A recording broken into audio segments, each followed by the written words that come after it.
भारत पूर्णपणे अडकलेला आहे सरकार आणि शेतकऱ्यांना वाचवताना. अमेरिका भारतावर टॅरिफ लावून मोठा दबाव निर्माण करत आहे. अमेरिकेला रशियन तेलाची आणि युक्रेन युद्धाची फारशी तशी चिंता नाही. अमेरिकेची इच्छा ही आहे भारताने आपला कृषी बाजार खुला करावा. डोनाल्ड ट्रम्प 2017 आणि 2024 मध्ये जिंकून सत्तेत आला तेव्हा 78% शेतीवर अवलंबून असलेल्या काउंटींनी त्याला पाठिंबा दिला होता. म्हणजेच ट्रम्पला सर्वात मोठा पाठिंबा अमेरिकेतील शेतकऱ्यांकडूनच मिळाला.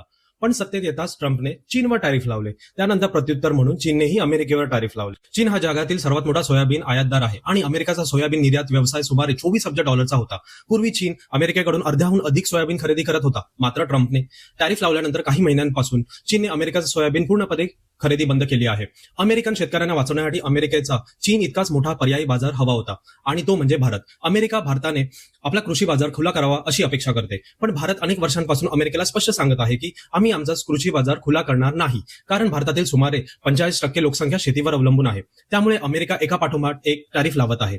पण भारतासाठी शेती हा केवळ व्यापाराचा विषय नाही, तो कोट्यवधी लोकांच्या उपजीविकेचाच प्रश्न आहे. त्यामुळे भारत तडजोड करू शकणार नाही. जय हिंद.